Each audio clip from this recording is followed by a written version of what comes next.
Assalamu alaikum warahmatullahi taala wabarakatuh. Karibuni kwenye channel yetu hii Nyao Online TV. Leo ni mwendelezo wa masomo mbalimbali. Tafadhali subscribe na kulike na kushare ili uwe mwanafamilia ndipo tutakuletea video. Naam, ndugu yangu, leo nimekuletea application inayoitwa kibordi.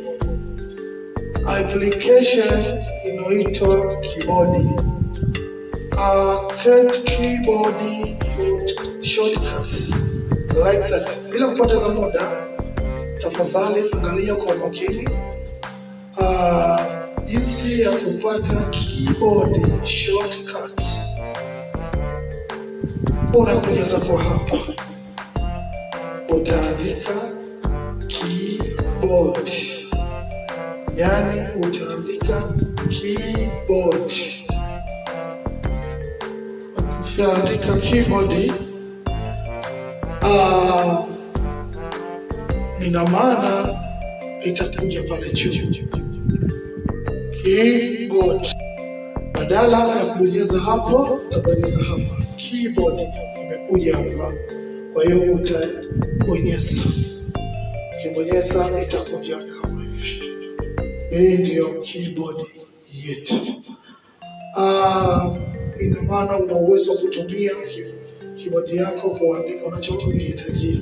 Tujalie mfano hapa, unaandika keyboard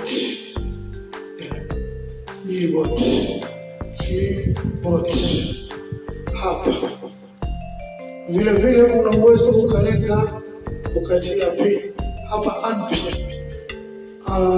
Vile una uwezo ukaitia pin. Ukibonyeza hapa palipo unpin, ina maana mimi nimeiweka ikae mbele ili uweze kuitumia na wewe, yani ka shortcut ikae huko, inakuja kukaa hapa. Basi ili ikae hapa, ina maana huko ulipoandika keyboard unatakiwa ubonyeze pin hapa. Bonyeza hapa na inakuja kukaa huko. Keyboard yetu ni hapa. Nikihitajia na bonyeza hapa tu.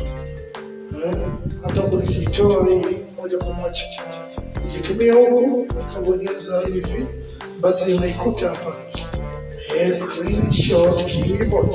Ukibonyeza inakuja kama hivi, inakurahisishia kutumia kwa vitu mbalimbali kwa urahisi. Ukitaka kuisave ikae pembeni, unafanya hivi tu like that. Hii keyboard ika hapa, ukabonyeza, tujalie unatafuta kitu kingine katika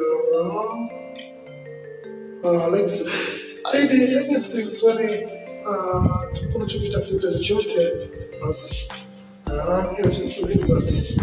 kuja hii itafuta hapa. Unaweza kuandika unachojisikia. Tujalie mfano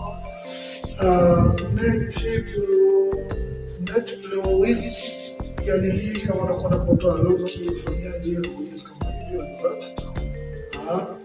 Kama umetia loki kwenye kompyuta yako inakaa loki, lakini kuna kero na jambo lile utakuiondoa, basi hapa na wewe iko tiki. Kwa hiyo unaondoa tiki, alafu utabonyeza hapa kwenye. Ukishabonyeza hapa, unatoa nini zako zile hapa, utaandika zile loki unatia awali kabla ya kufungua kompyuta yako. Na kwenye loki basi zitie zile loki zako hapa, password unazitia awali, tia hivi, tia tena hivi. Ukibonyeza chini kule tayari umeshazoea loki. Lakini leo hilo sio somo lake, maana nimegundua chochote. Somo kubwa leo jifunze kutumia keyboard shortcut kwenye kompyuta yako. Nadhani mpaka hapo umeshafahamu lengo la masomo. Tafadhali subscribe na kulike na kushare pia kwenye channel yetu. Vile tunajishughulisha na tiba mbalimbali kama vile masomo ya kijiji, uchawi, kusta, michicho, zote tunajishughulisha. Namba zetu za simu yote ambayo itautana 769 au jumlisha 255 call me anytime. Next time we can video.